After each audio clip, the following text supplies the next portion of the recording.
Metric start to start measures the time between two consecutive starts of the same task. So compared to the activate to activate time, which is measuring the time between the activation and the next activation of the task, the start to start metric is influenced by the start delay. If you want to use this metric in your project as a requirement, you can go to the base part of the Timing Architects tool suite and select there in the requirements editor, first of all, the process that you want the requirement to be assigned to. In this case, it's the task 1 millisecond. Then you select the metric start delay.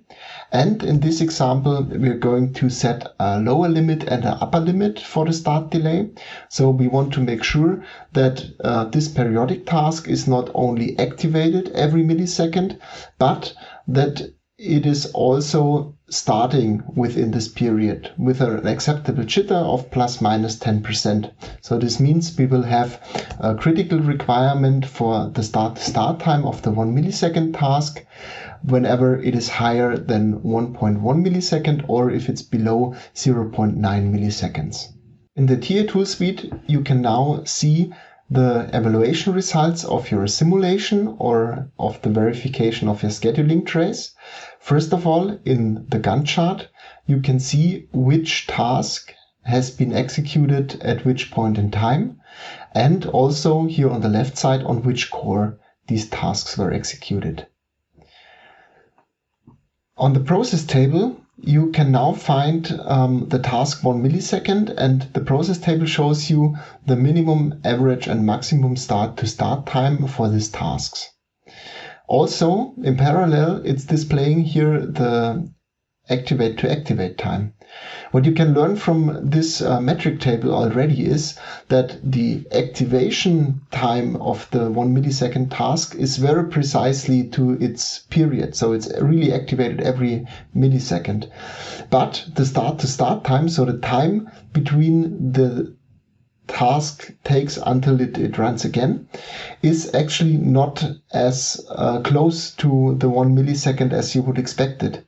So on average, it's very close to the 1 millisecond, but as you can see from the minimum and the maximum, there are also some instances in this evaluation that exceed this start to start time quite heavily.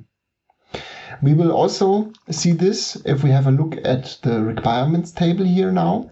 In the requirements table, you can now find the two requirements that we have defined. So we have defined for the task 1 millisecond, two start to start requirements. One, if it's below 0.9 milliseconds, so 10% below the period of the task, or if it's exceeding by plus 10% of the period.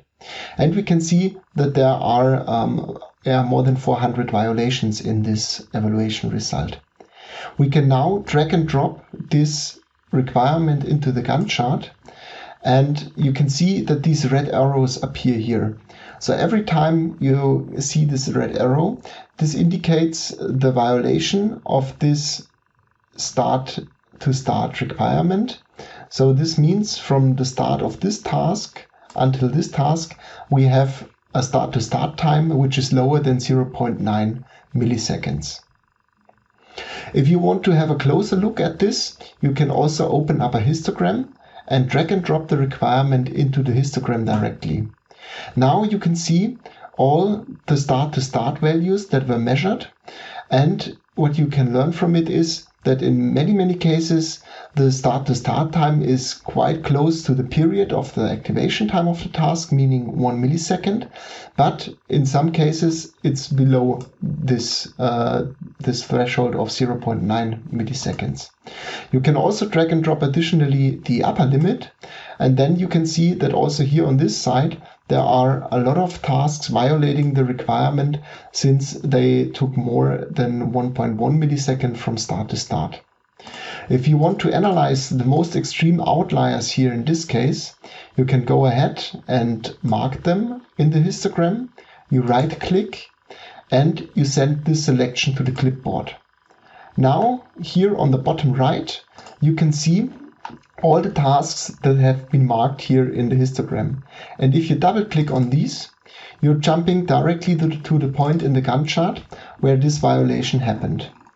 So now you can see that here from start to start we had more than 1.1 millisecond, and the reason for that is that there was a high start delay at this task 1 millisecond, which led to a violation of our requirement. At the end of this video, I want to offer you some possibilities to stay in touch and find out more about timing analysis.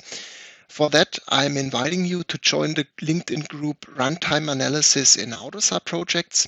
In this group, you will meet other people working in this field, sharing their experiences and solutions for this topic.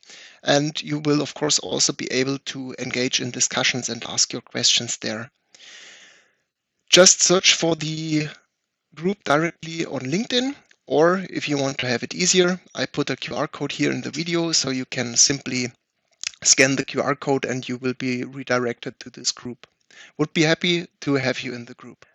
If you have questions to me directly, or if you want to connect with me, I'm inviting you to scan the QR code here on the right. You can also see the link to my profile here on LinkedIn. I would be very happy to connect with you and answer any questions you have. Thank you very much for watching this video. I'm looking forward to stay in touch with you.